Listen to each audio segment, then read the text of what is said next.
That's the beauty of a live show. When you make a lot of mistakes, everybody gets to hear it. This is a live review of the Mach 6 Banshee Schecter. And this, I'll jump right to the chase for the people that have limited attention spans. This is a stupid good guitar. But not only do we want to play it, which if you want to check out some other YouTube channels, I'm sure there's other guitar players out there that could shred on this instrument 500 times better than I can. But coming from a moderately decent player, this thing plays amazing. It allows you to do things that you really don't feel comfortable doing with or doing on other guitars. That being said, you find yourself really going outside your normal comfort zone and making mistakes. That being said, I've had the guitar now for about 3 or 4 weeks, and it is teaching me things that I thought I really couldn't do, and it was just a limitation of the instrument. It truly is a next level guitar, especially at this price point. This is a $1,650 guitar.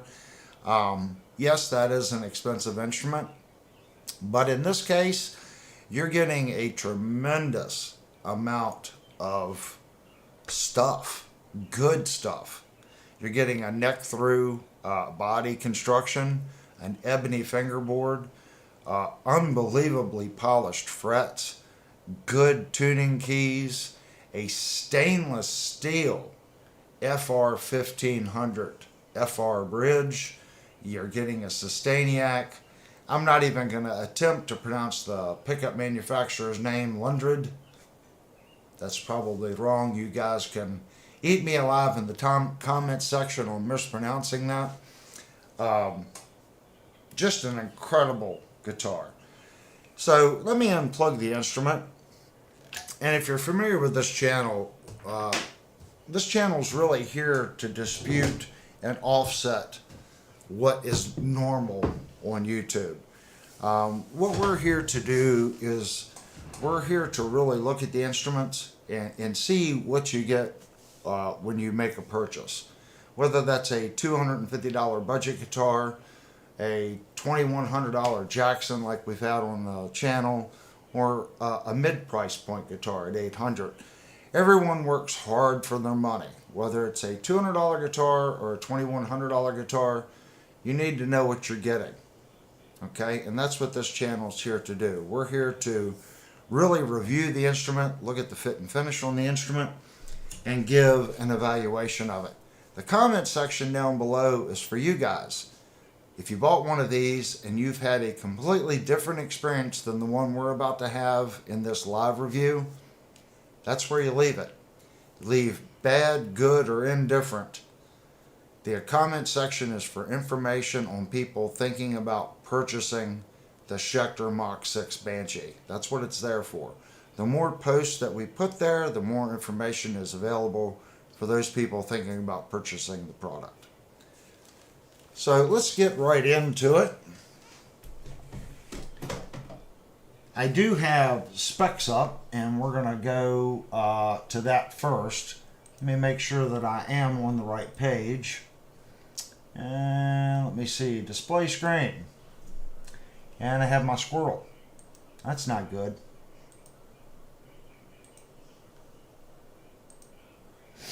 Still learning in process. So if we look here, we have solid body construction. The body shape is a Banshee Mach 6. The body material is swamp ash. Top material is flame maple veneer. Body finish is satin. And it is a fallout burst. Basically, that's a reverse burst. So it's dark in the center and then goes out to the lighter color. It is in reverse on the back side of the guitar. So the neck is roasted maple and purple heart. I like that. That's pretty cool. Neck shape, ultra thin U. I can say yes, this is a very thin neck, and it's thin all the way up to the higher registers, the way they have cut in the neck through part of the body. It is quite substantial. Now the neck joint. Now this is something I want to go over. It is true neck through construction. Jackson has a multi-piece neck through, okay? Now I know what you're saying. This is a multi-piece neck through too, but it's edge laminated. It is not slab laminated. If you go and look at some Jacksons, there's a seam where the neck goes through basically the top part of the guitar, and there's another piece glued to the bottom of the side of the neck, and then the two wings are put on. This is what I consider a true neck through guitar. Now Jackson does make some true neck through guitars.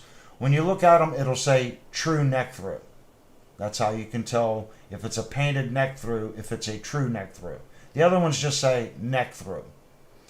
The radius is a 12 to 16 compound. I like compound radius. The 12 allows you to still to do your open chords really easy, and then your 16, it flattens out. It allows you to really get into those higher notes and play fast. Ebony fingerboard, one of my favorite. I love ebony. It has Roman numerals, which I think is cool. It's not just dots. It's not little shark fins. That's a nice touch. I like that. The number of frets is 24 extra jumbo. We will look at the frets later. It's a 25.5 scale length, and they're saying a 1.625 nut. I'm wanting to say that's an R2 size because I think it's 1.68 or 69 is an R3. If I'm wrong, someone can put down in the comment section that 1.625 is not an R2, but I think that's an R2. And then here it says nut material, Floyd Rose 1500 series. So if you look on some guitars, they'll actually specify, it'll say Floyd Rose 1000, but then if you look at the nut, it'll say Floyd Rose Special. So they put a cheaper nut, even though you're getting the better tremolo. So in this case, they actually have put the stainless steel FR 1500 nut in that upper position. I have to scroll a little bit.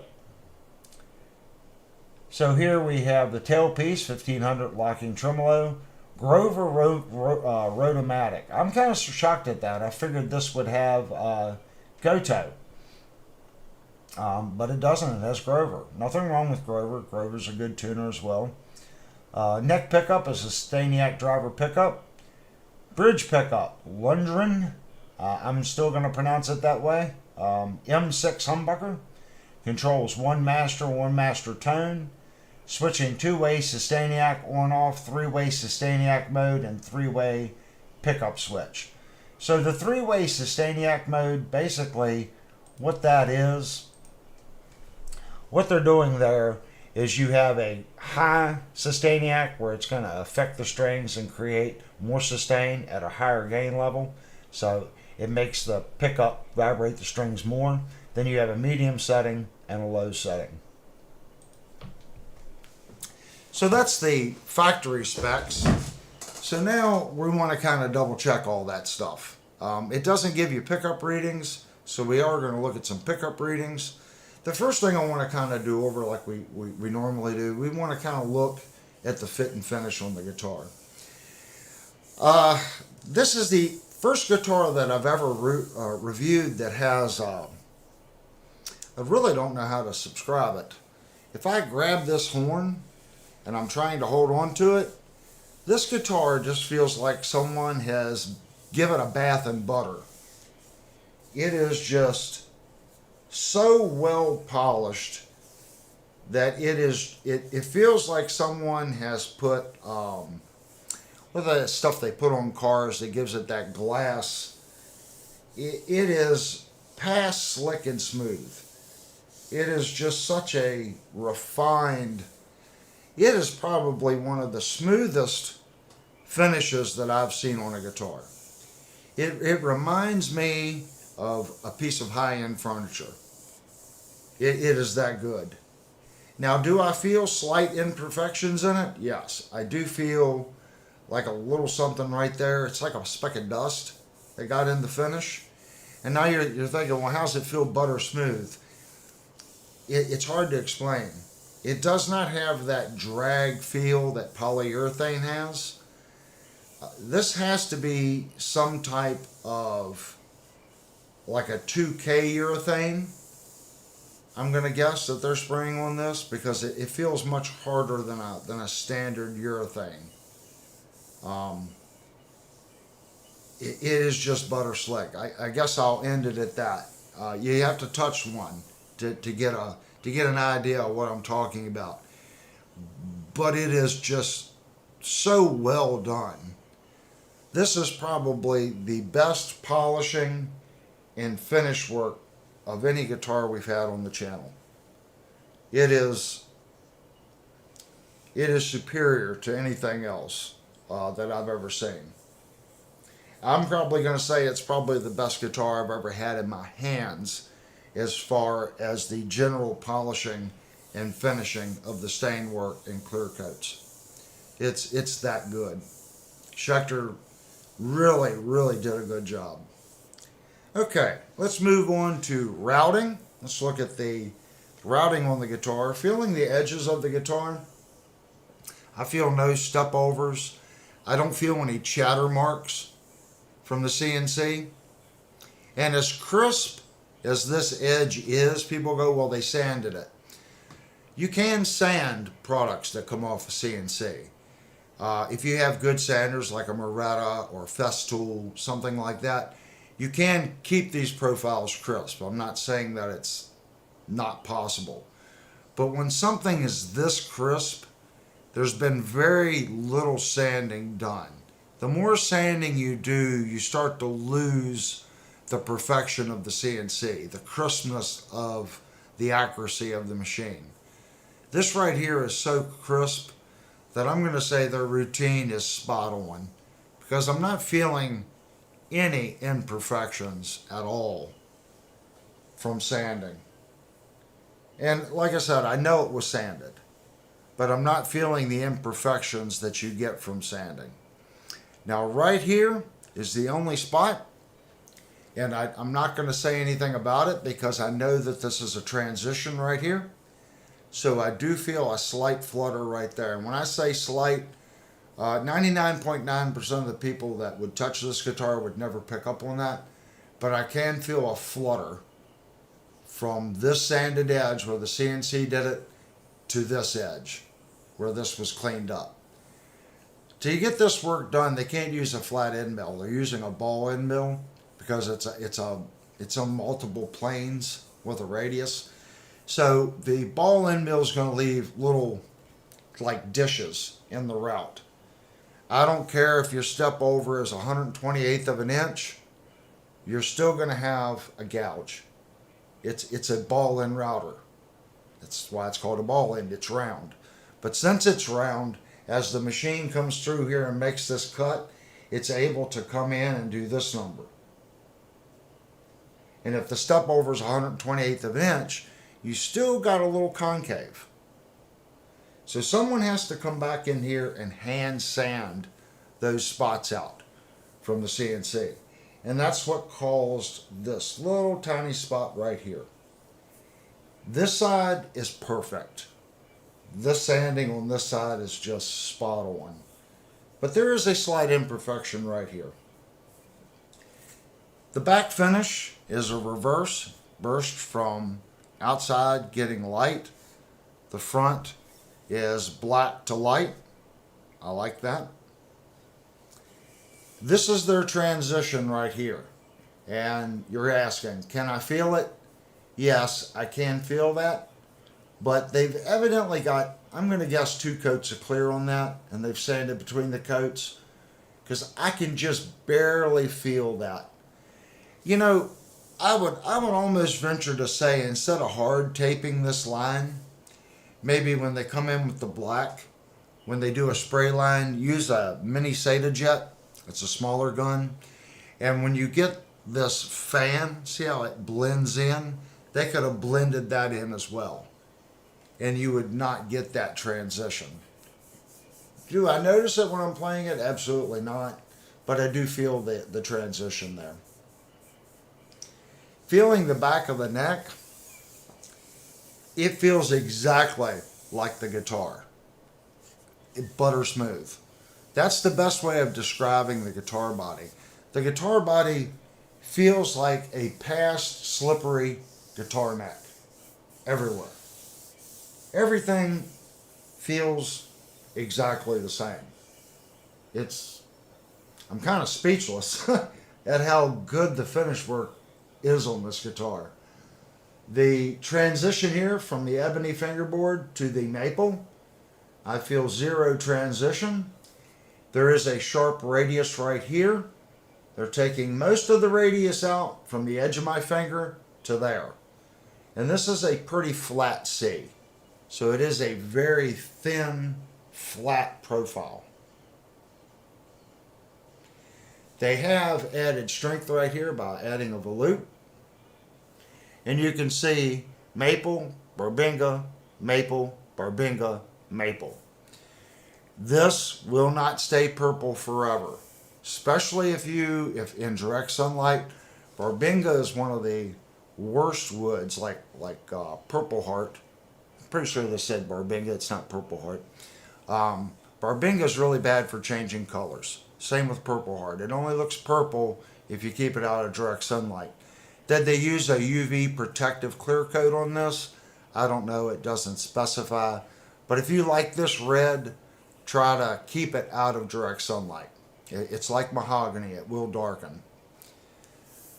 Coming up here, feeling all this surface, again, the finish work on this guitar is just next level. It is just done so well. We do have a slight rabbet machined into the headstock right here. You can see it's about an 1/8 inch rabbet that they've cut into the headstock to put the Schecter logo. That kind of looks nice. I like that detail. And at first, I wasn't a big fan. When I was looking at the pictures online, I wasn't a big fan of this headstock. But of all the Schecter headstocks, reversing this headstock on this guitar, I think it was the perfect choice. It's a nice contrast to the body. I think this was the Schecter's perfect choice for this particular headstock on this guitar in reverse. And we can see we do have a string tree, and you can see the angle of the strings coming out of the nut goes down to the neck, and then the string tree brings them out to the tuners. So they've elected not to put that much pitch on the neck and to use a string tree to keep these strings setting in the nut properly. We'll check it later and see how close they got it. But that's why they put the string tree there. The hardware looks like a black chrome up here. And this, of course, is stainless steel because that's what they're telling us. It's the FR 1500 nut. Feeling the nut to the neck.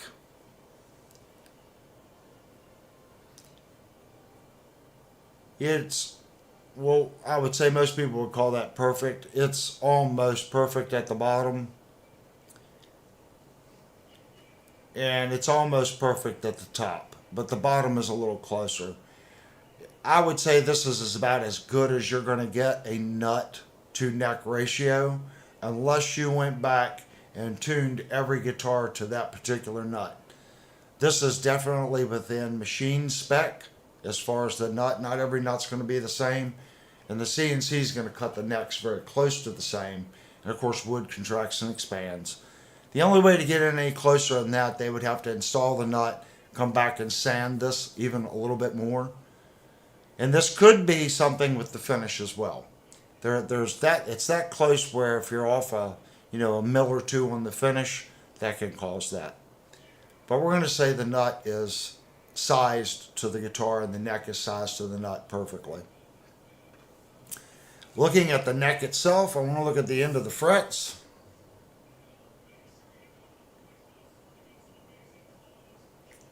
This is a conventional dressed fret. So when I say conventional, if you look at a standard guitar, you're going to see more of there's a chamfer in the fret. Okay, they ease the very top of that chamfer into the top of the fret a little more than the sides, and they've done that here as well. A double chamfered fret has the chamfer of the fret going this way. They've added a secondary convex chamfer to the chamfer this direction and then blended it. They have not done that. It just has a dressing from the side of the fret over to the face of the chamfer and blended on the top. Feeling the frets, this is 5-star. There's no way a sock is going to grab anywhere on this. There are no fret ends sticking out. It feels like butter. It is just butter smooth. Now, the rolled edge here, they have broken the edge just a little bit. I'm going to put this guitar at a sharper transition than most of the guitars we review here. They have broken this edge, but it's just a slight break. Maybe a 32nd of an inch. So it's not a true, really rolled and rounded fingerboard to neck. But it feels fine. Super smooth. Looking at the frets themselves,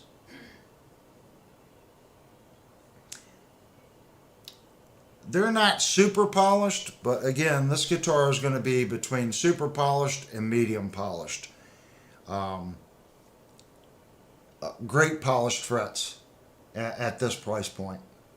I would expect that. Don't see any tooling marks, so that's telling me that they did go down to a high grit sandpaper. When they dressed these frets, they leveled them. When they crowned them, they went over them and broke them down to maybe 2,000 grit sandpaper, 1,500 grit sandpaper, whatever that it was, to get the tooling marks out before they polished them. Because I'm not seeing any tooling marks, and I'm using the light right here shining on it. So there was some time spent on the frets, and they're just butter smooth. The strings move on the frets. It's like playing air. And I said that in the beginning of the video. It frets and plays phenomenally. Looking at our route around the pickup, they have chose not to break this edge. It is a very clean route. I'm not seeing any place where the machine come down and there's a jog or a cut into the route. It's coming in and then going into the tool path. They're not pushing straight down and tooling around. Whenever that happens, the bit will vibrate and you'll get a chatter mark somewhere in this pocket where they run the bit down. And that's fine if it chatters, but when the machine comes down, it needs to rake into the outside step to clean that pocket up. And that's a good sign that that's how the program is done, because I'm not seeing it on either pickup cutout. It's done very well. Looking at the route around the tremolo, it's eased on this side, this side, this side, this side, but the two corners right here is a sharp corner. They have put a little piece of foam back in here, and they have painted the whole inside of the route. Feeling it? Believe it or not, right there is not as smooth as the last guitar we had on the channel. I believe that was the Ibanez. It's smooth, but I can feel the grain. But the Ibanez was smoother on the side of the route. I don't know. Everyone's going, well, what difference does that make? It's just showing you how much time they spent on cleaning up their work before it went to color and spray and clear coat. But there's no hair in it. It's not like there's hair from the tooling where they didn't sand it. It's just not butter smooth inside the route. Definitely acceptable though. Looking at the back of the guitar, we have 6 screws holding this cover on. And there is a little play right there. You can hear it crack smacking. And I can see it deflecting in the body. Right here the cover is flush. And on this side it's set into the body quite a bit. Probably 3/64, not quite a 16th. And flush here, about a 32nd there. So either the body was set on the machine like this, just a little bit off. There could have been some debris in the fixture when they set the body in it to do the pocket routine. That can throw the machine off. The machine only knows 0 to the spoil board. So when you set this in the fixture, that can throw, if there's a piece of debris or something in there and you don't blow the fixture out, that can kick that body. I know you're thinking, oh, it's 3/64 of an inch. Come on, man. You're paying $1,600 for the guitar. I'm going to point out what I see. So that is not perfectly flush there. Looking at this cover,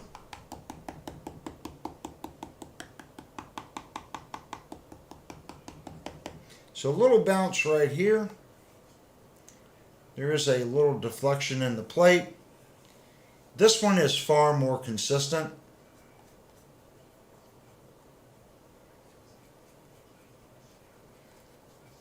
It's about a 32nd of an inch lower than the body all the way around. And what I find confusing there is if this routine and this routine had to be done at the same time, Why is this cover plate fitting that well and this one is not? So I'm not sure if we'll take this off during the review, but maybe we should look. Maybe there's something in here holding this plate, because this routine here looks to be good. So that's a little puzzling and a little confusing unless there's two separate programs, which I kind of doubt. Here we have our battery compartment. And it feels good. Let's open it up and see how that. I've had a couple active guitars and kind of a pain in the butt to get into the battery. Oh, this one works fine. Got a nice solid engagement. Says Swiss military battery. Woohoo! Here we have our strap buttons. They are not the bugle type, they're the mushroom type. That's what I call them. The bugle looks like a bugle and this looks like a mushroom. Makes sense in my little squirrel brain. This one looks nice too. Let's check the fit. It's solid. It does appear to be in center. And now that we have the guitar this way, let's look down the frets. And the fret alignment is perfect. Looking at the neck set, okay, this is string through. So instead of thinking of it as a neck set, we're going to look at the bore routine of these two holes to see if this bridge and this nut aligns properly to the neck through body. If you bore these holes wrong and the bridge is setting this way, a Floyd Rose, you cannot adjust the saddles like this. You can on a Kaler, 2710 Killer, but on a Floyd you can't. So if you misbore this, your strings don't set right on the neck. And this one looks to be congruent on both sides. So they have nailed it. Looks great. Looking at the setup from the factory, we're looking at the bridge to the body. It's a good setup. The bridge is almost perfectly parallel to the body. It's just a little lower on the back side, just a fraction. But I've already tuned it once. Okay, they tuned it. So. But it's a good setup. Feeling the volume. Now feeling the tone. There is a little bit of difference in the friction spinning the volume to the tone. The volume is a little stiffer. If you're a pinky player, it is set back just a little bit, but it is definitely close enough to where you can roll it back and forth with your pinky. I'd say that's good. Feeling our three-way switch. This is a very solid switch. I want to double check, make sure I have both microphones on. That's why I leaned over. This is a very quality switch. Yeah, this is a nice switch. When you flip it, it's solid. Side to side jiggle, like this. Less than a 30-second. About a 30-second in the center. Less than a 30-second. Jiggle this way. It's spot on.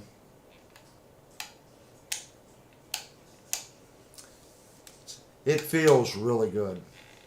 Looking at the two screws, they are, they've chamfered the body to where the bugle part of the pinhead screw goes down into the guitar. It's nicely done. Feeling the route for the cut for the switch. Again, nicely done. This is a push-in bar. Keep jumping around. So this is the push-in bar. And feeling our switches down here for the sustain yak. This is off, on, lots of sustainiac, medium amount of gain to the sustainiac, and then light. Even in the light mode, it does quite a bit. So off and a lot. And I think that just about does the fit and finish on it, guys. I do want to look at the holes here, because sometimes they put these on and you still can't get into the screws. And I can already tell you that this goes right into the screws. Yep. So there's no problem getting into this slot and making adjustments. It's not just there for looks. It does what it needs to do. So let's open it up, guys, and see what makes this thing tick. And since this is live, you guys will just have to deal with me taking screws out of a guitar.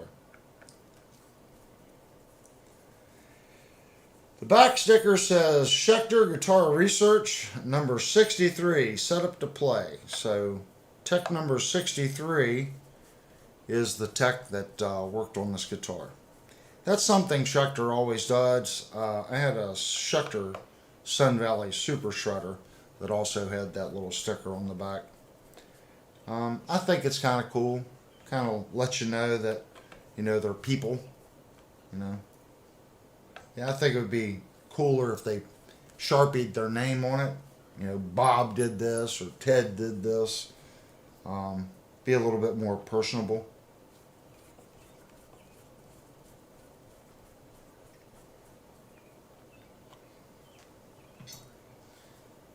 Let's set those over here. Try to take a gauge and... Oh yeah. One Sustainiac board. And as I thought, this has an extremely high quality switch in it. This is not the PC switch. But I am still seeing dime sized pots. Now here is our Sustainiac board. And sorry, I don't remember because I sold my Sun Valley Super Shredder about a year ago. These two pots control the gain stage and the amount of what the Sustainiac does. The guitar does come with a little piece of paper explaining that. So if you get a guitar with a Sustainiac, it should come with that documentation on what to turn. I will detune this one just a little bit. I think the high gain setting is just a little too crazy. I like it to be more usable. I just want to add some sustain. I don't need to do wild 30-minute sustain tricks or make it all of a sudden just feedback by flipping the switch. If you want instant feedback, yeah, you can pretty much do that with that. You could turn the gain up and then dial back your lower setting. But that's the board for the Sustainiac. Now I want to kind of look at the soldering work itself.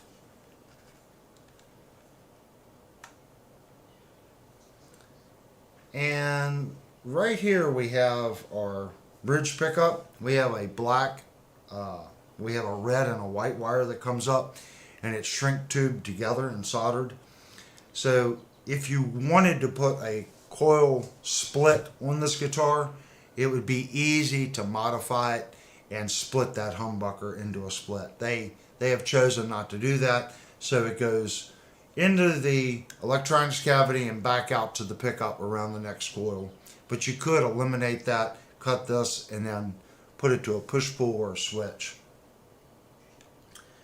Looking at the stacked grounds, they have 3 grounds stocked on the first pot. And it looks nice. I'm trying to see, pot says made in Korea. Trying to see what brand it is.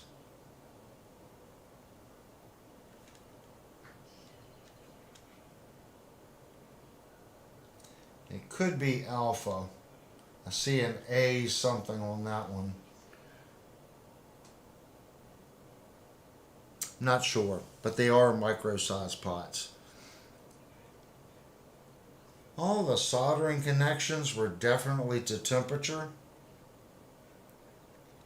And the wiring is moderately nice and neat in here. I don't see an issue with any of the wiring. Looking at the route, we have multiple bases to the route in here. We have a first floor, which is here, and then down a little deeper, this pot here, they've went down about another eighth. For the switch, they've went down another quarter, and there is a little bit of a shelf underneath the Sustainiac board. There is a little bit of tear out in the route right here. You can see it in the paint. That's tear out. So that was a really fast pocket routine that they ran here for it to tear out like that. But I'm not seeing any step down marks. But it was run quickly. Not seeing any step over marks either. All in all, I'd say it's pretty good. Our bore hole going back to our battery piece, there's a good 1/8 of an inch of meat from this rabbet. So you have a good 3/16 from the top of the guitar, and it's probably bored like that so they could get into it. Same with this pickup hole. It's about 1/8 of an inch from the bottom of the rabbet. It's good. It's well done. Now let's take the next one off and let's look at the block on the bridge.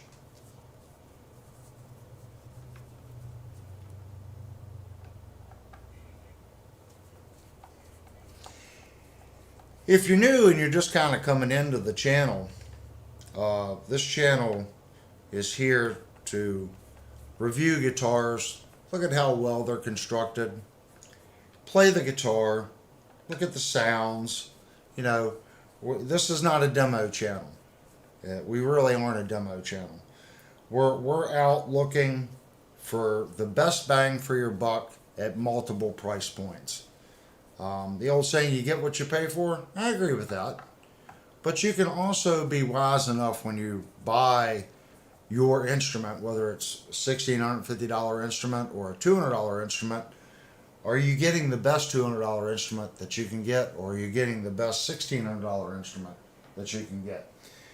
That's what this channel's here for. We want to compare and look at products and give honest evaluations of them.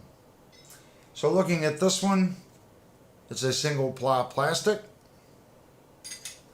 And our other one, again, single ply plastic, but it does have shielding on it.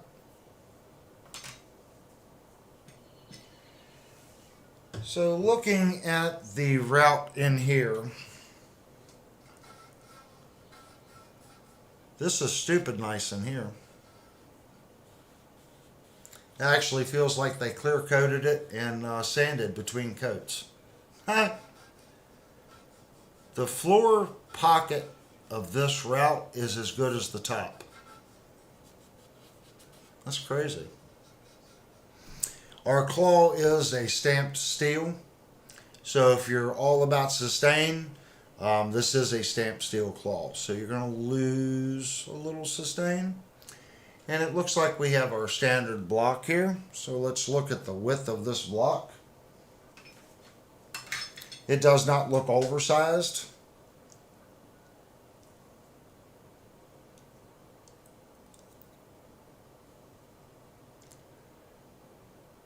.26 on the width. Across, it is not an L-shaped block, so it is a standard block. 50.09. And the height of our block, and we missed this on the last one, I'm sorry guys. This is I'm seeing if they've got a block shim. They do have a very nice block shim though. So this one's 34.09, so it is a 34 millimeter block. Now underneath the guitar, that we're losing our little cover again. See, all my other reviews, I edit that out. That happens quite a bit. So where the block mounts to the base plate of the bridge, you have a shim, okay? And that shim block holds the spring retainer. On cheaper guitars, that shim is short, and it doesn't go out to the edge of the base plate supporting the spring. This one's a very large spacer. I'm going to guess that's a 2 millimeter thick piece of metal, so it's quite substantial, and it goes all the way out past the base plate supporting that spring. So that is a nice piece of hardware right there. Well machined, even the block.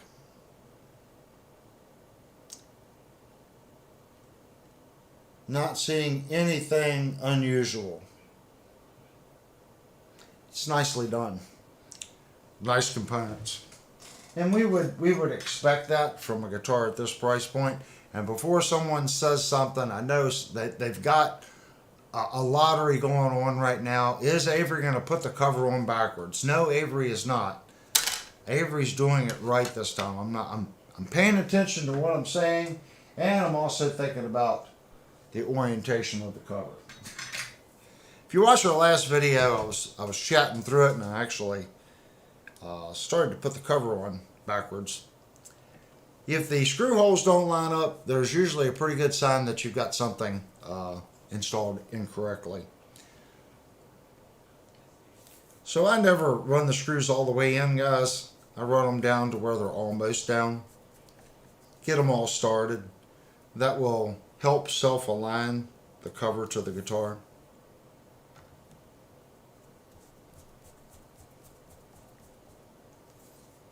All in all, the routing routines and stuff on this guitar is done really well. It's well machined. And I'm pretty sure Schecter is using Haas for their NC work. And if you're not familiar with that brand of NC units, they are probably one of the best NC units money can buy. Very expensive machine. But its tolerances, lashback, and repeatability is unmatched. That's the big thing. Haas has a very high repeatability rate. Repeatability means how many bodies can you run at, how accurate it is time after time after time after time. Repeatability. Haas is really good for that.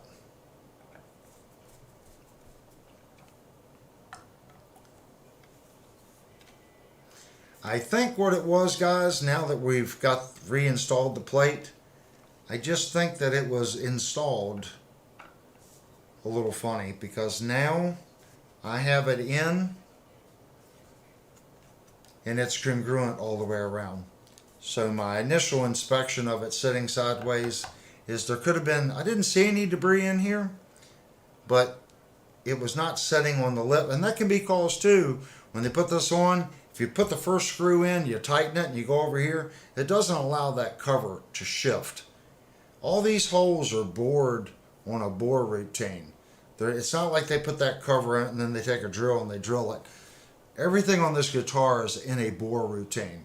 They already know where it needs to be bored in relation to the pocket that they've milled. So that could have been the issue. So we have resolved that issue. Let's go to our next cover.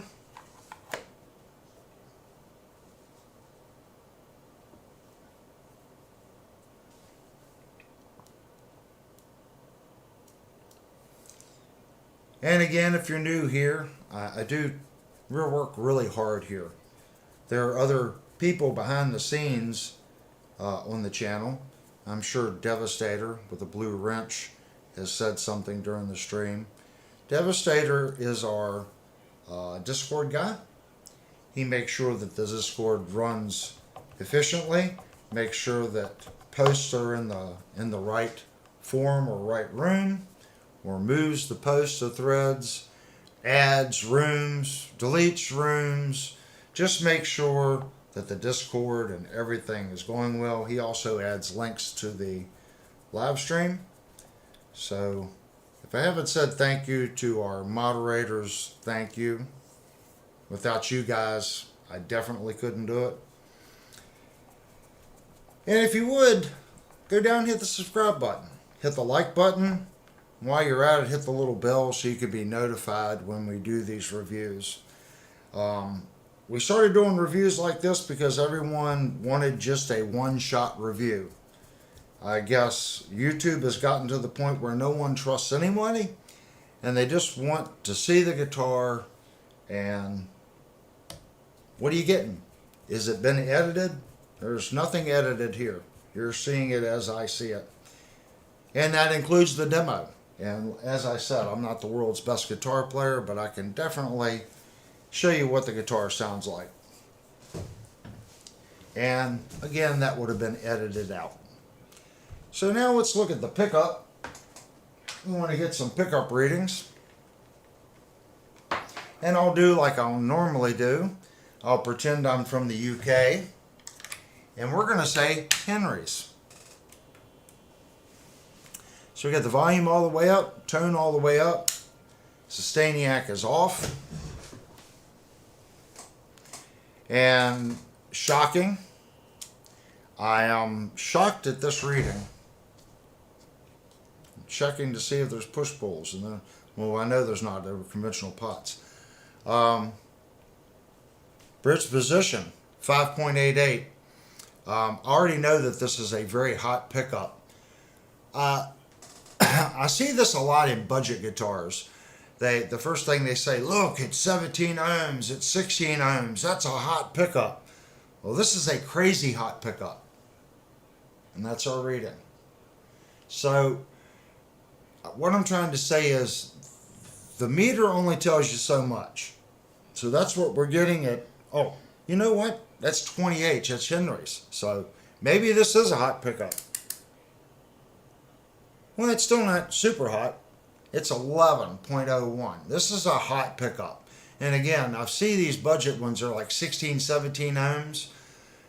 It doesn't have to be cranked up like that. You don't have to have your ohms to 16 and 17 to have a super hot pickup.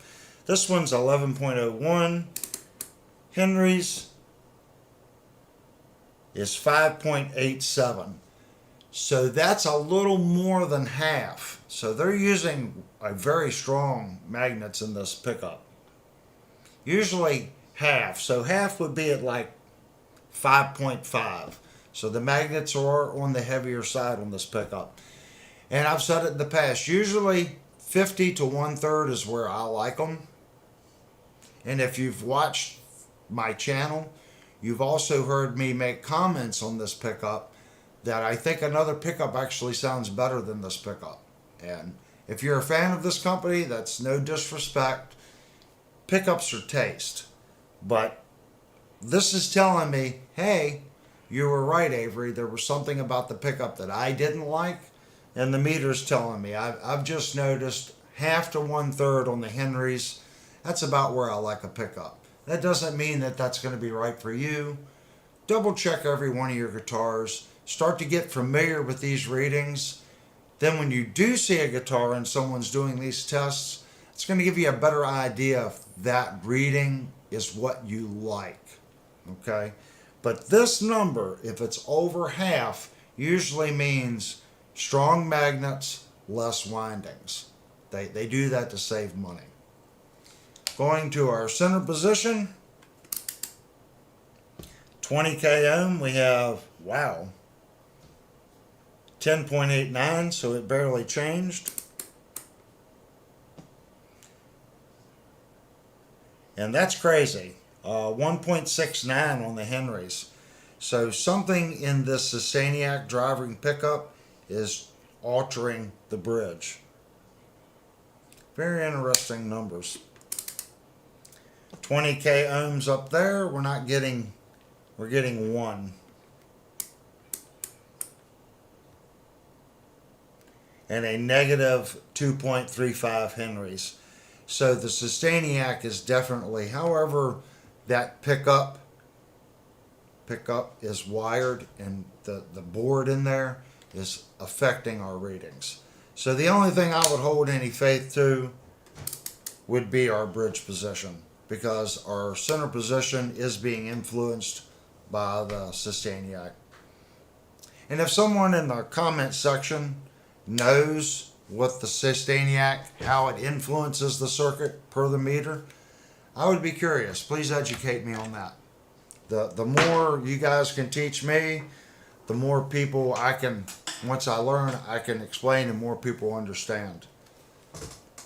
I don't really understand how that impacts it, so I would just take the base reading as that. It was like 11. All right, they're saying this is a 12 to 16 inch compound radius. I got a 12. Right there's my 16. So the first thing we're going to do is run our 12 up.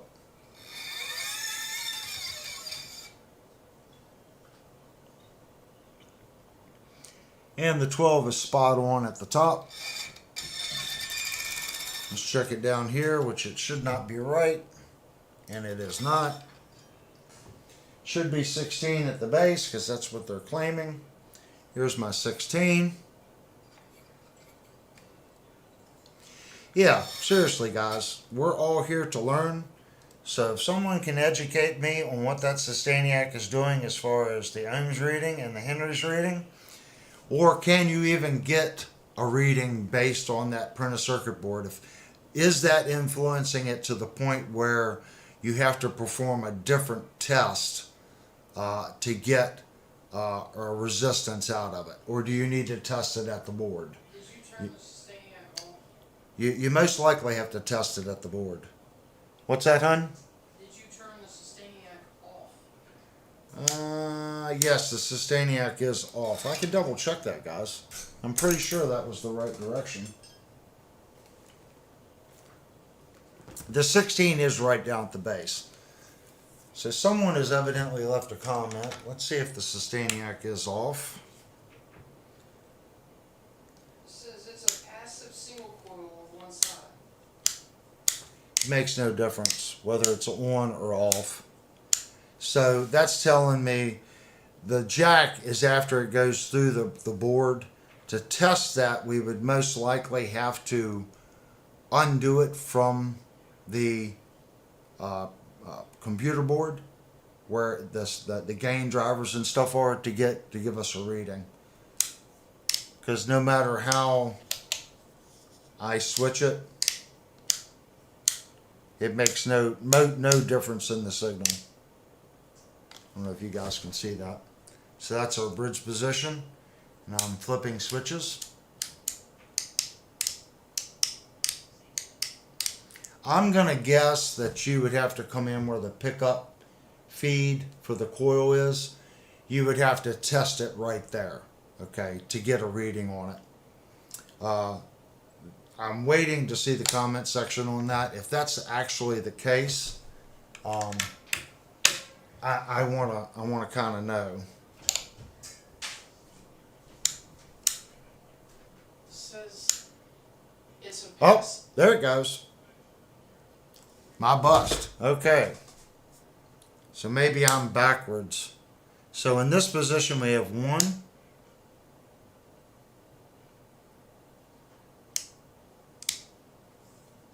Make sure that I'm in. All right. So whatever this position is, I'm pretty sure that's the off position. So in the off position, this pickup is doing something. It just says 1. When you turn it on, the gain stage doesn't make a difference. So it's reading 12.02.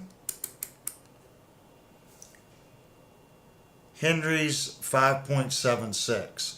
So this pickup is reading within 1/2 to 1/3. So I'm learning right with you guys. When I flip it to the up position in Henry's, it's going to negative 2.34. So again, I still want someone to post in the comments section to let me know what that driver's doing and why it's influencing the Henrys in that fashion. So 5.76 Henrys and 20k ohms, it's 12.02. I apologize for that, guys.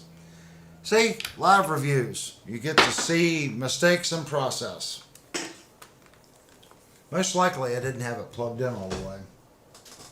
Somebody was throwing popcorn at the screen. I guarantee you someone saw that I didn't have it plugged in all the way. Someone said you have to take the battery out. Well, that could be too. But we did get a reading with the Sustainiac off, so we're going to leave it at that reading.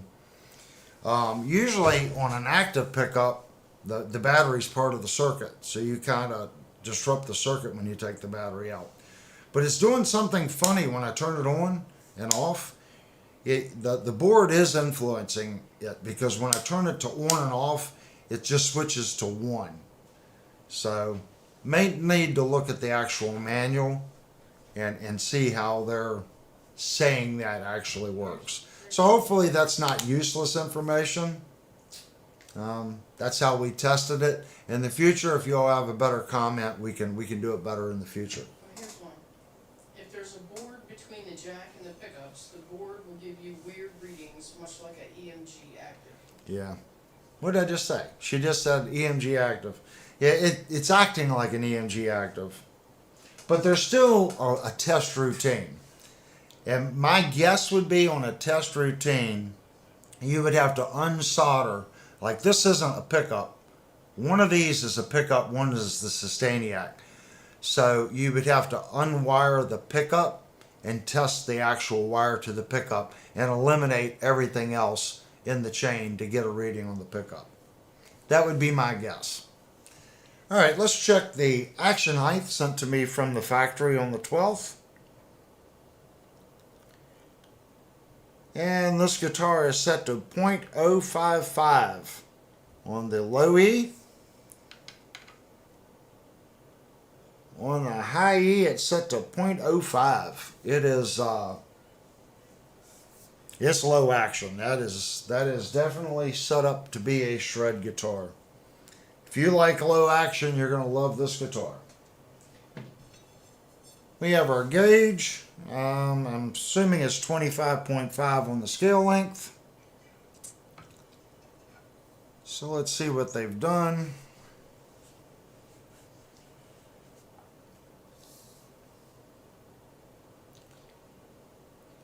And to qualify, I've heard people say we are checking for relief based on the neck, the fingerboard profile. Right here, it looks like there's about 0.3, maybe 0.4 millimeters of relief. There is a little bit of relief, but your fingerboard can, not always, be different than the straight line of the frets. If they leveled the frets and the fingerboard had relief in it, that means this fret here is taller. So your relief is based on the fret. So I'm going to fret the first note, fret the 24th. Doing it in that fashion, it looks about like 0.5. And I don't necessarily, I get why you do it both ways, but whenever you do this and you push down on this string, there is just a little bit where that string comes off the fret like that. So it does influence the measurement a little bit. But there's very little relief in this neck. So depending on which way you do it, keep both in mind. If you do it this way, it does roll off the fret, which affects it. If you use the gauge and you look at it, well, you don't know for certain that the neck was perfectly flat when they leveled the frets. So you can look down a neck and the wood part will show relief, but are the top of the frets level? Did they level the frets? That's why you want to kind of look at both when you're adjusting your neck. Don't use the gauge, use both methods. Figure out what works. Sometimes You could just adjust the truss rod until the buzz goes away. A lot of people do that. Or you can use the gauge, or you can use the method here. Depends on which way you do it. I get both ways. Next thing we want to check is our intonation. So I want to grab my... We missed this on the last review, guys. So let's grab our cord here.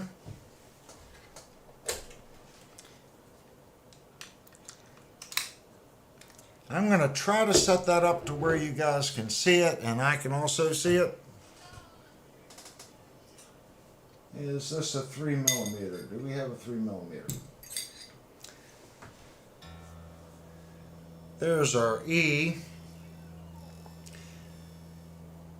Now, the first thing I want to check is our string tree. Is it perfectly in tune? It is not. So I am going to loosen these.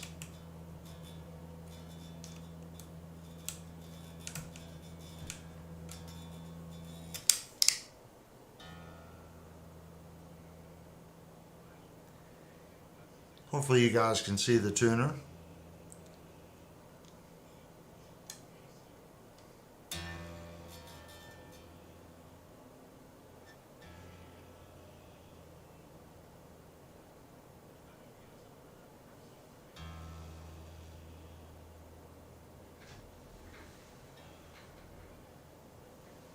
Alright, I'm going to take my Allen tool.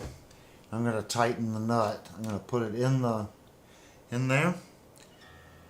And I want to tighten it and see how well the string tree is set.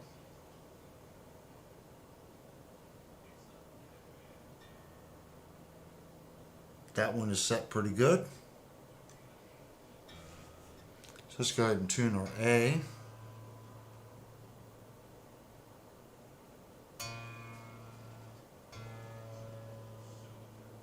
This is a floating bridge, so we may have to do quite a bit of adjusting. We'll be chasing the tremolo.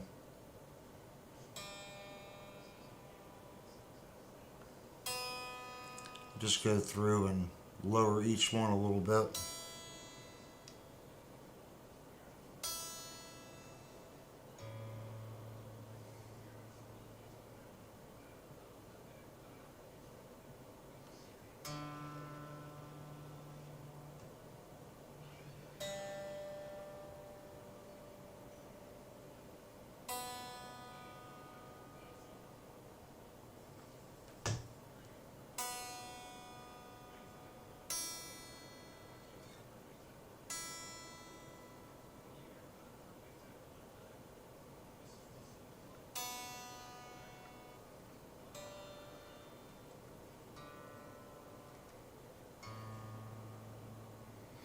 Alright, close enough. Here's our high E. I'm going to put the tool on the nut, strike it.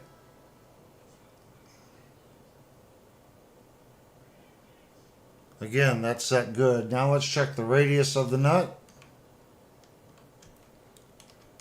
You should be able to tighten the locker and it not affect the tuning of the guitar.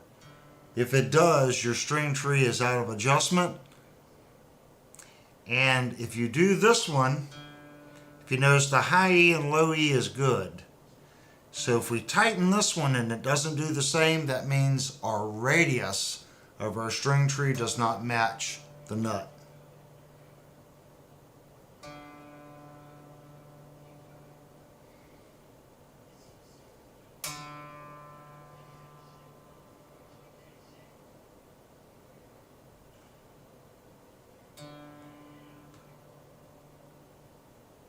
Trying to get it perfect. That's falling off a little bit. Alright, there's our D, and I'm going to tighten it.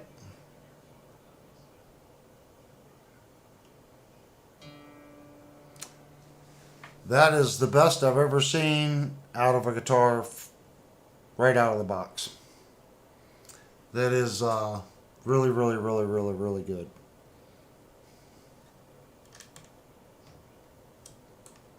We're going to go ahead and just lock it down. I think it was close enough to use the fine tuners.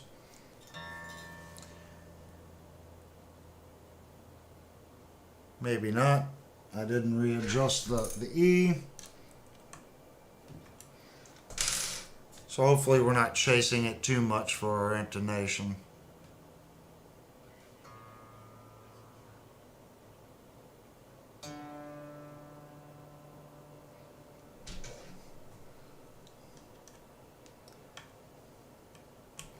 This is where a lot of people don't like Floyd Roses, because when you make an adjustment, you kind of chase it.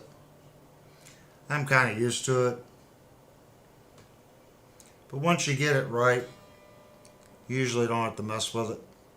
This guitar out of the box was tuned just a fraction sharp.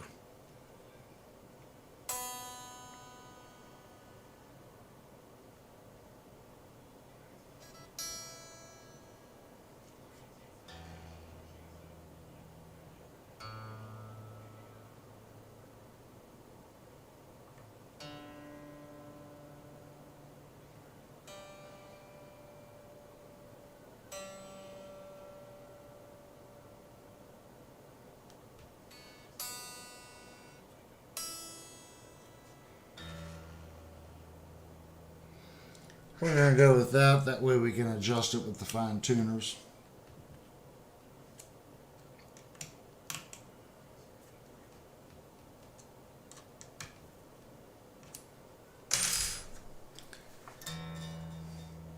This is the only part doing on live reviews where I could see where people probably get a little frustrated due to the time, where in an edited video is much quicker. But each time I do a review, I am trying to get better and quicker. So there's our E. Hopefully you guys can see the tuner. Look, I disturbed it. Now it's not going to sit up there.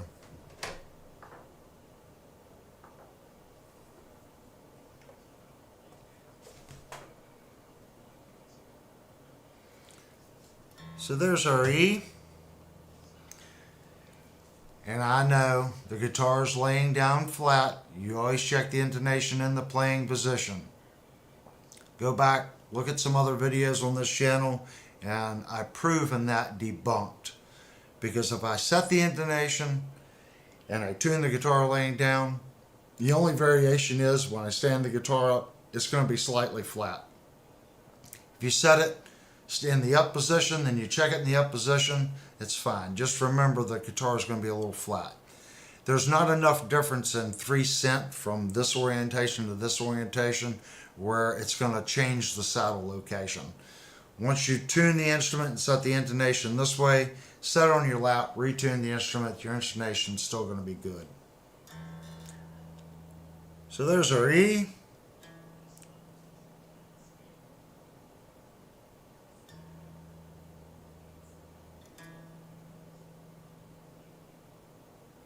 I'd say that's really good. Let's look at our first fretted note.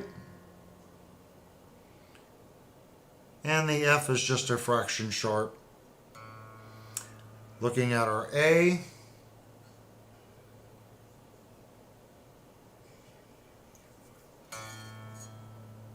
There it is.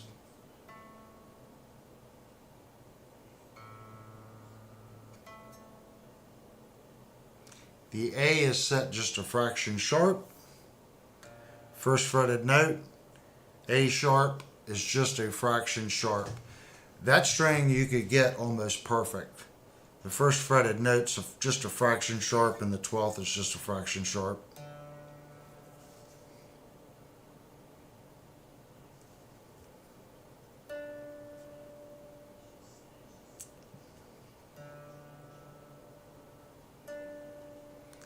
The D is just a fraction sharp. First fretted note, or D sharp, again, just a fraction sharp. That could be dialed in perfectly. It's way better than I've seen most techs set out of the box. First 3 strings anyway. There's our G. And the G is spot on, it locked immediately. First fretted note. Our G sharp is just a fraction sharp. Our B. or B is just a fraction flat. That's usually where I set it. It's just barely rolling off. First fretted note. Or C is just a fraction sharp. Or high E, locked immediately, perfect. And our F is just a fraction sharp. This is the best guitar as far as intonation and first fretted note I've had the opportunity to review. It's the nut cut and the radius of the nut to the bridge to the way the string tree is set. I don't need to touch this guitar. There's nothing I could do to make this guitar better. That's great. That's the best I've ever seen as far as intonation to first fretted note. Could you make a slight adjustment to it? Yeah, the 3 you could, but that is closer than any guitar you're most likely going to be playing with in a band. So it's only going to be as correct as the weakest link. So if you're playing with somebody, this is way within spec. Could you make it perfect? I think you actually could. With those numbers and those readings, this guitar could be perfect. Would you hear the difference? Probably not. That is so close. No one's going to hear 1 cent off or a half a cent off. They're just, unless they have super hearing. I won't say they won't, but odds are they're not going to hear that. Okay, guys, I think that's pretty much everything as far as our specs. The only thing I think I forgot about was going over the bridge, the harshness of the bridge. We just reviewed an Ibanez with an edge tremolo, and the saddles on the edge tremolo are more eased. I'm not saying these saddles are sharp, they are not. It would pass the sock test, but I do feel that the edge tremolo feels better on my hand, even though that this one is perfectly smooth. I did want to point that out.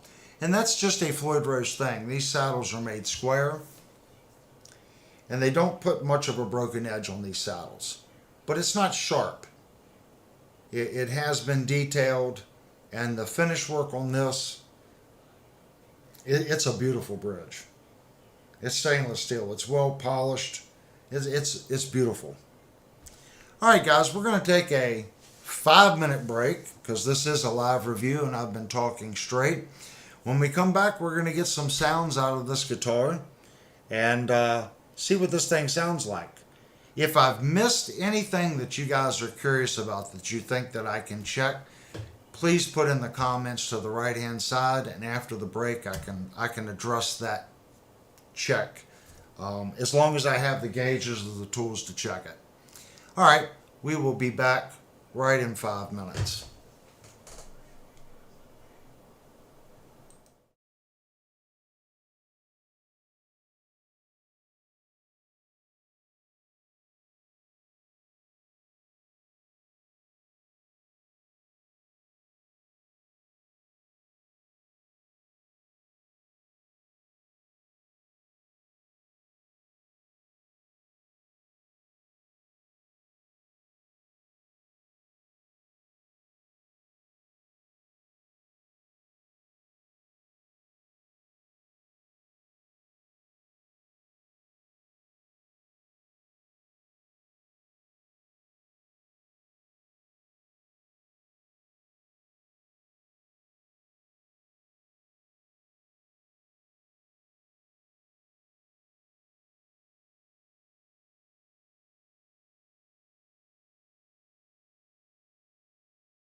Okay guys, let's get some sounds out of this guitar.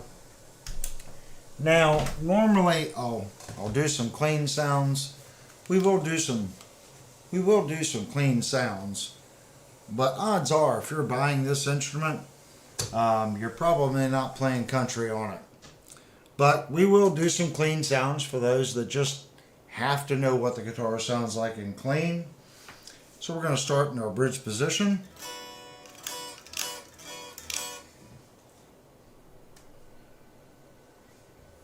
And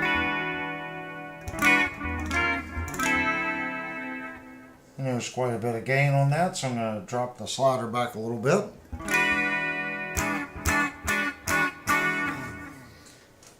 Alright, bridge position, volume's all the way up, the tone's all the way up.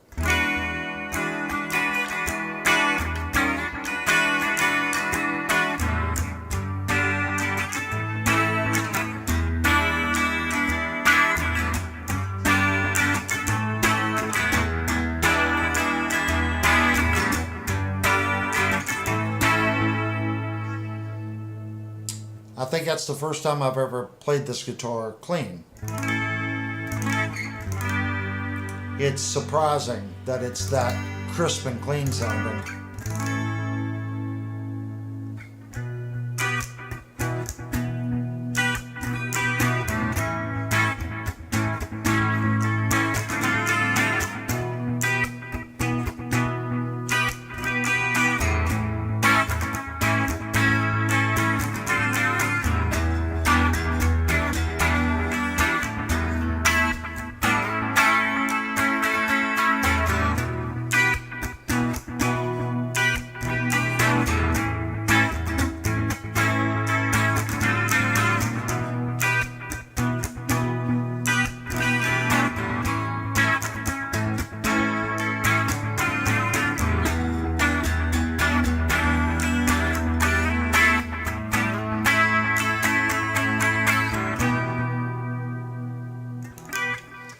That sounds really good.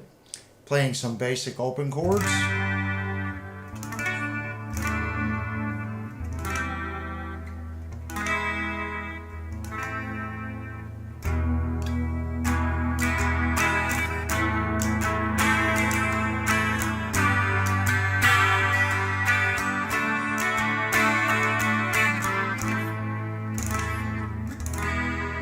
It's bright. You can hear it. Let's roll the tone back. I'm going to do about 20% roll.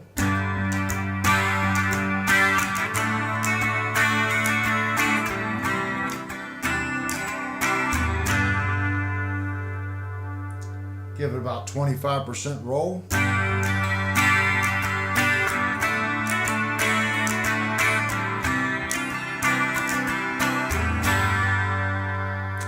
That's probably where I would play it.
It's a good sound. So let's take our tone back all the way. Let's go to our center position.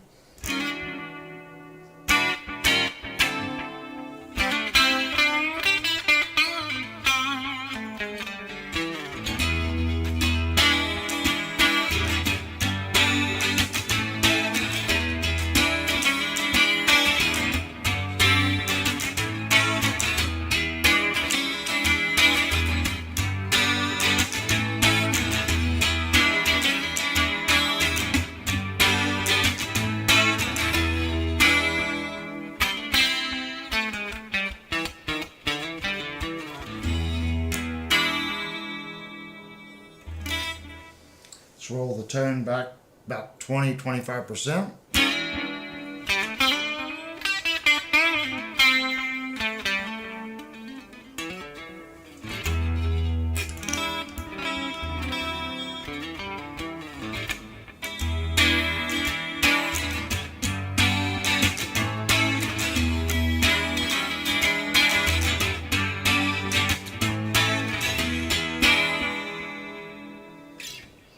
Let's roll it back a little bit more.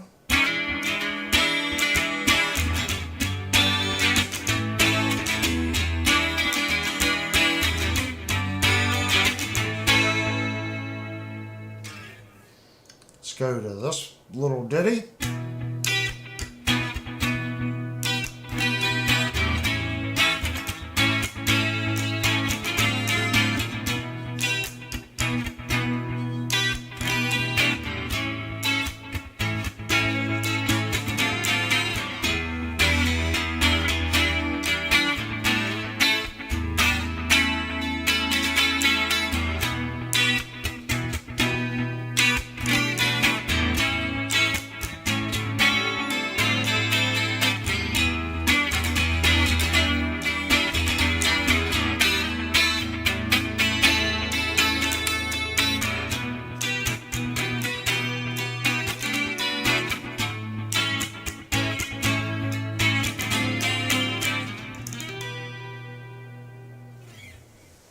Sounds pretty good. Now in our third position,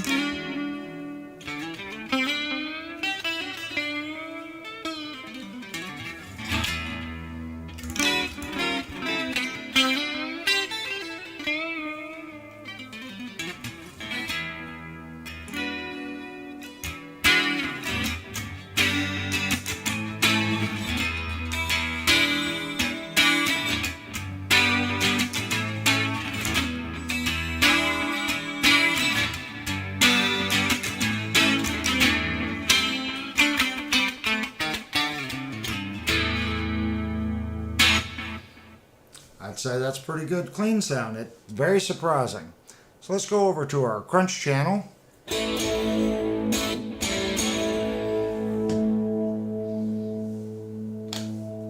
Going to our bridge position.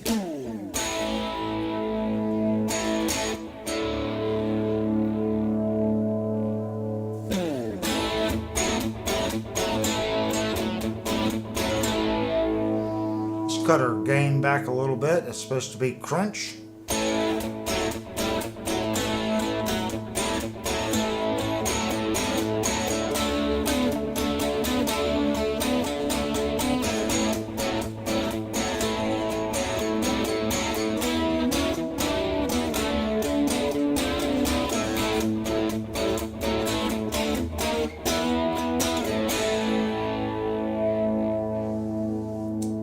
And our tone is all the way up there.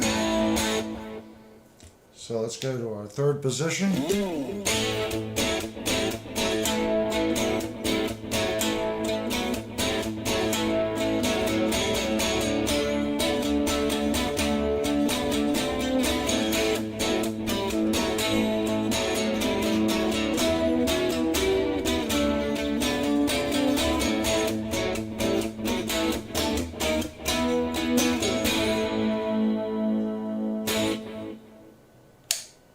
Up to our third position.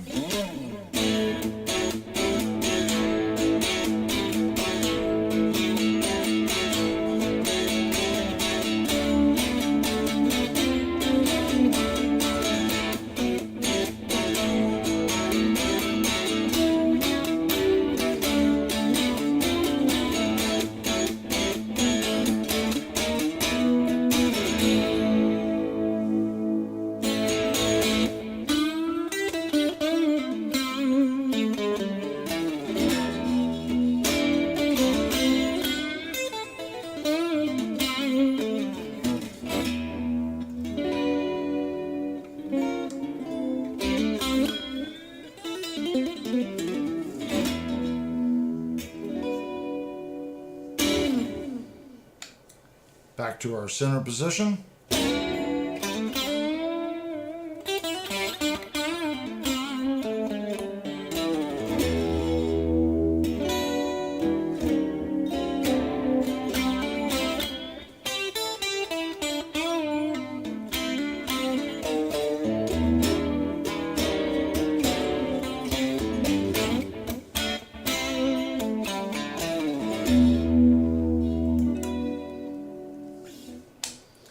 down to our bridge position.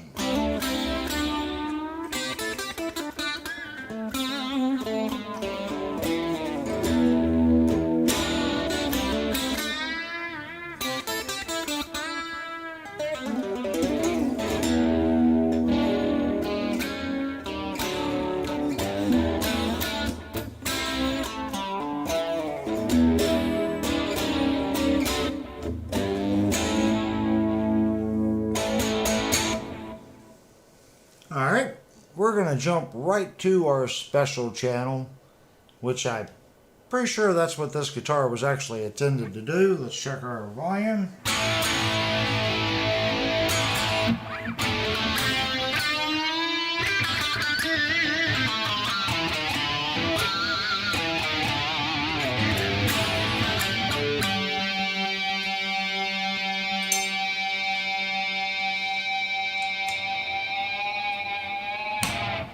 Let's put the bar on, try that again.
It's a rocking guitar.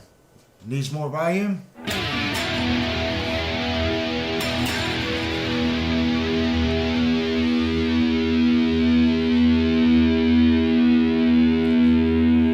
don't want to give it too much more volume than that. According to my meter, I'm right in the red.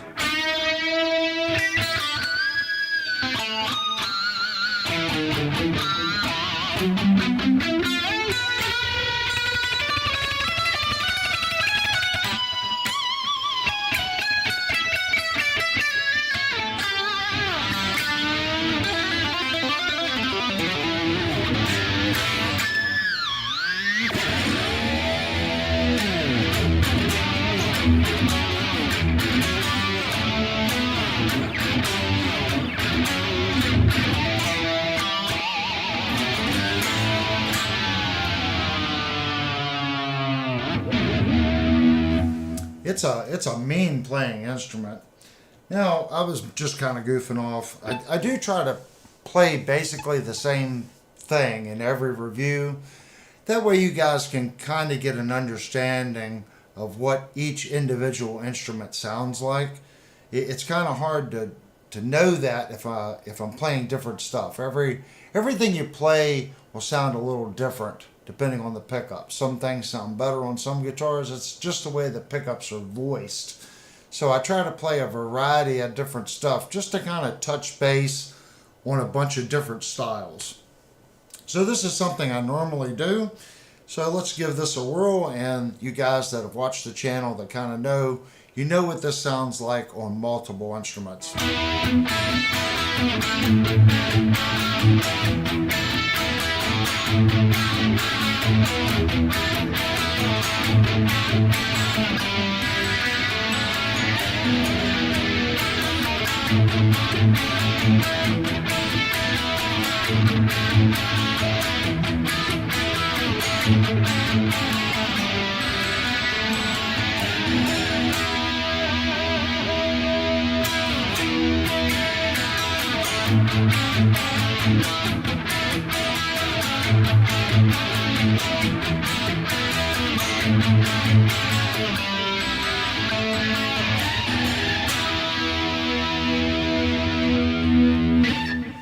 And you can hear that.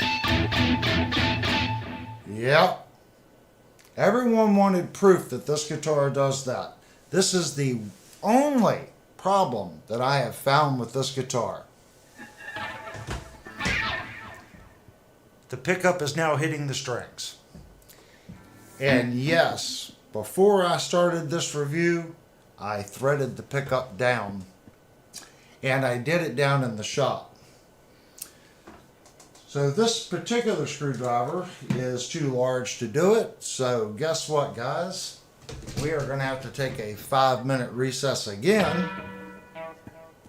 This is where other channels can fix things and do things. Doing a live review, you find out what the problems with the guitar is. Now, I was playing pretty aggressively, but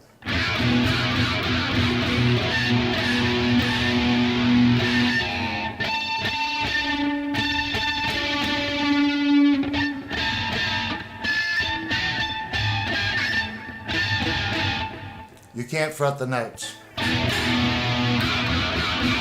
So just from when I started the high gain, it was probably creeping up during the whole demo, and now it is touching the strings. So let me go down, get a screwdriver. We're going to adjust the pickup, and we'll do a couple more sounds. Actually, I'll just leave the screen on. You guys can talk amongst one another. Again, this is why we do live reviews. You find out every problem an instrument has. It doesn't matter if it's a $2,000 guitar or a $200 guitar. This channel's about honesty, and this has been brought up. If you're new here, this has been brought up in several of our live streams, but it hasn't done it to where someone saw it as I played it, the pickup rised and created the problem. It's an easy fix, but it's a $1,650 guitar. Should you have to fix that? I'm going to say no, but it's the only issue I've found with the guitar. So let me go get a screwdriver, a P1, and we're going to make an adjustment.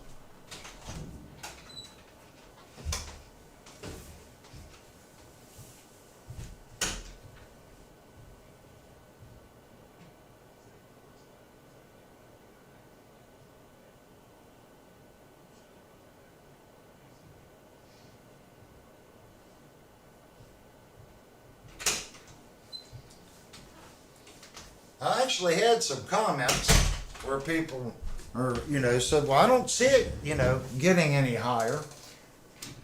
I guess if you play the instrument aggressively, it does it a little worse. But this is something that you should not have to do. And you can see I'm turning it quite a bit. And I did this before we started the review. And I was hoping it would do it during the review, but I was going to bring it up at the end of the review saying this is one of the issues that I've had with the guitar.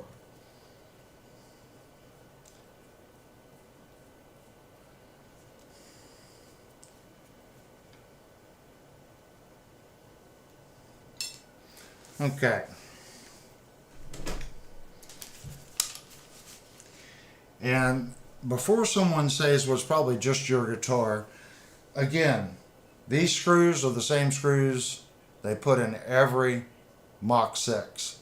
It's going to be the exact same bore routine on the CNC. This screw is a machine thread screw. It's a a fine thread. It's probably not a machine threaded, but it is a fine thread screw. As I'm turning that screwdriver that much, it's barely lowering the pickup. So the diameter of that screw is too small for the pre-drill that they've put in the body. And the spring pushing up on the pickup, it has enough force to, as you play it, the guitar is more resonant. It's a neck through. There's more proof that it's more resonant. That vibration and the spring pressure is causing that screw to turn. There's not enough friction on the screw because the bore is too large, and it causes that screw to back out with the spring pressure on it. Now let's double check it.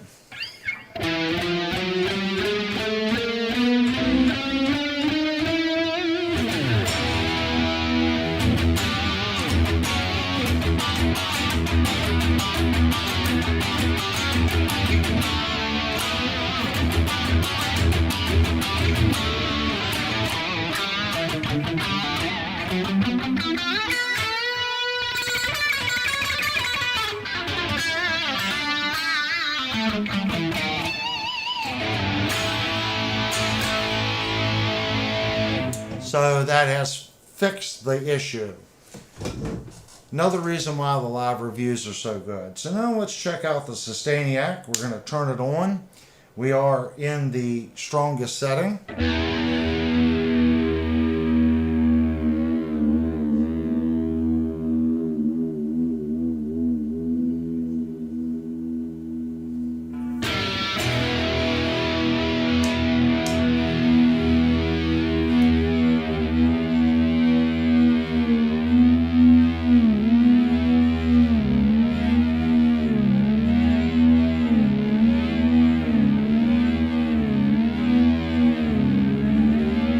It'll do this until the neighbors tell you to shut the amp off.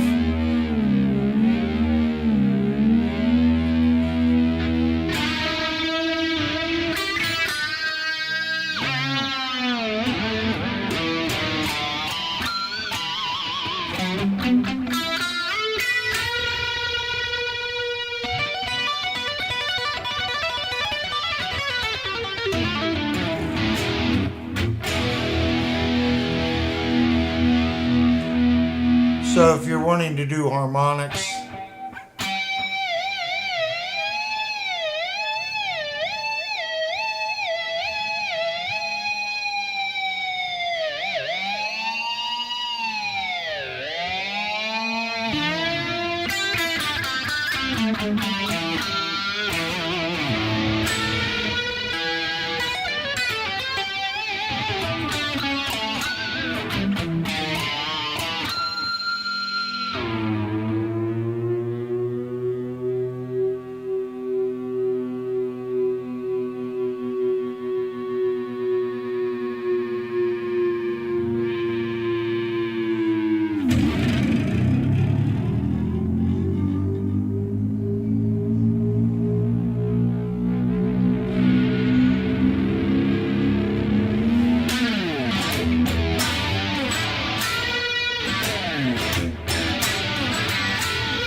so you can kind of goof off with it. I was wrong. The lower position is the highest setting.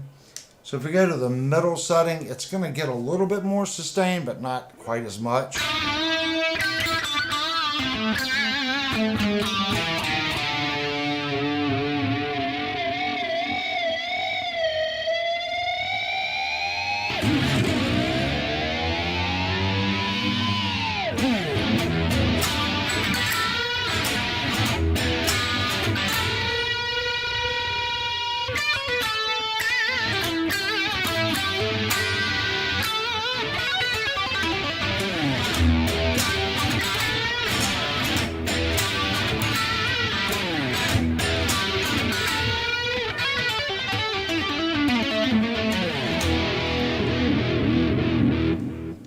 up to our lightest setting.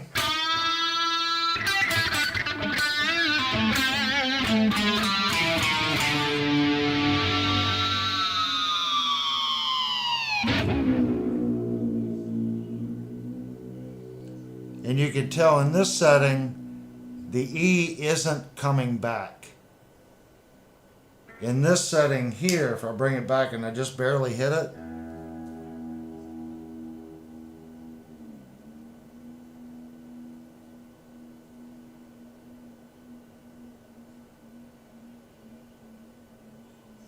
now it's not doing it.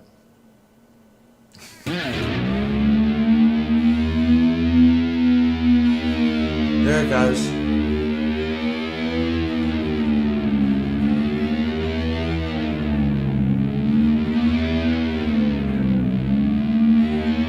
It's more out to bring that note up in this setting than in this setting.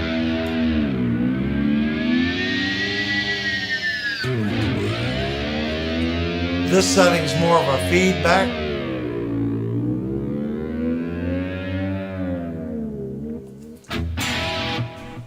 It's a cool thing. I think it's something that you can kind of get lost in, just kind of goofing off, if that makes sense. But the guitar itself has a lot of sustain without it. But if you're trying to do funky harmonics and stuff like that, I have noticed that with the Sustainiac on, it seems like it has a little less bite and gain.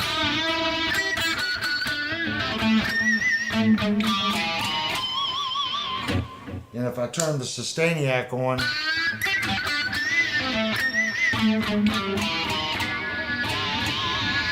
it just changes, and you can hear how I get the feedback.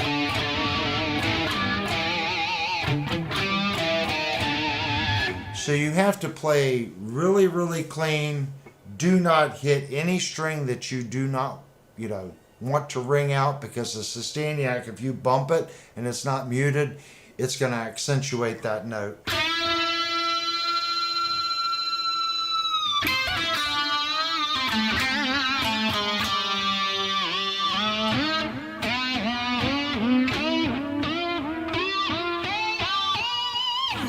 Now if I turn it off and I do that,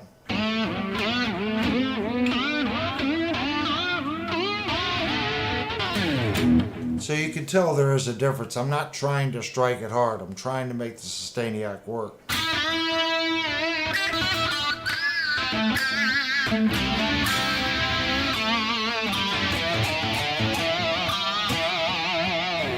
But I definitely hear a difference with it off. In my ears, in the feel of the guitar, it feels more alive without the Sustainiac.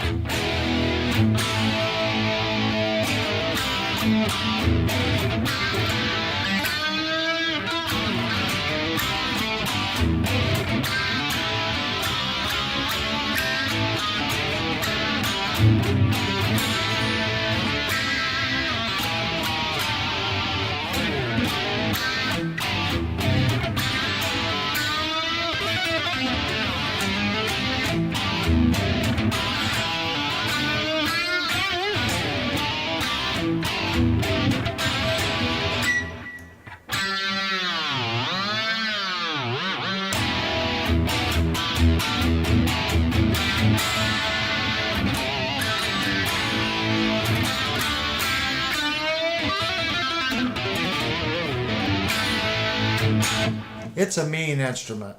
I think we proved that you can get some good clean sounds out of it. That's about all I'm going to demo on it, because everyone has different playing styles. Hopefully I touched base on a little bit of everything. I don't really know how to show off the Sustainiac. I'm not that much of a trick guitar player. I know Joe Satriani does a lot of vibrato tricks with the tremolo bar back here with the Sustainiac. I've never sat down and tried to learn any of that, because this is only my second guitar with it. And the Sun Valley Super Shredder, I didn't really play too much. It was a good guitar, I just didn't bond with it. That has something to say. You can have a good guitar and still not bond with it. I didn't bond with that one. This guitar, it's more me. the way it feels, the upper axis right here, it is crazy how good it is to. And it frets easy. I am putting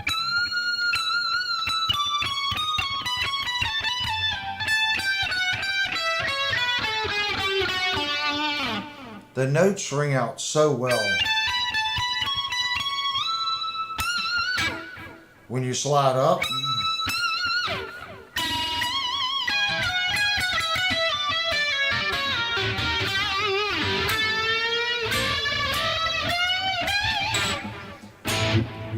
that is a trick that I don't normally do because it's effort.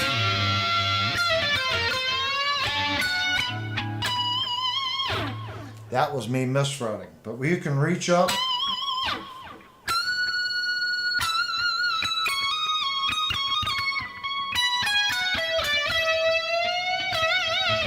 That 16-inch radius fingerboard, I am bending the snot out of that.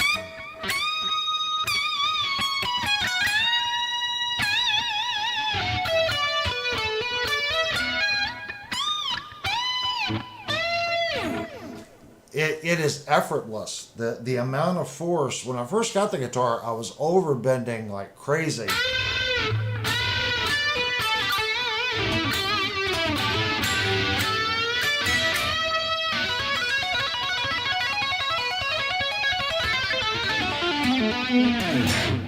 It plays so easy. Your fingers are sliding quicker than you're used to. A lot of that is how well the frets are polished. It's a great guitar. Like I said, my only issue is the pickup. It constantly moves on you. If you have one of these guitars, I'm kind of curious if yours does that, because as I said, it could be something in this production run too. It's in the boring routine, and that screw is just not large enough. There's not enough bite to that screw to prevent that pickup from lifting up. That's the only issue that I've found with the guitar. This is an open, honest review. Do I feel the guitar is worth $1,650? It 100% is. As I said, the finish on the guitar, it's the best finish I've ever had the opportunity to review on a guitar. It is just so nice and smooth and done so well. It's crazy done well. It's a highly impressive guitar, and it does sound good. I like the pickups. It's very surprising and clean. That's the first time I'd played the guitar in clean. The factory setup, it's the best I've had on the channel. As far as taking this nut, the first fretted note, factory setup's better than the Jackson that we reviewed. And everyone knows I like the Jackson. The only thing on the Jackson I feel was better was the secondary chamfer on the fret ends. Other than that, this guitar has the Jackson beat. And it's less money. About $500 less. About $450 less than the Jackson American. This is not an American-made product, though. So, buying an import, you can get more features for your dollar. Everyone knows that. But if you want an American-made Jackson, it's a good guitar. This one's coming in under. It's got a better tremolo, better locking nut.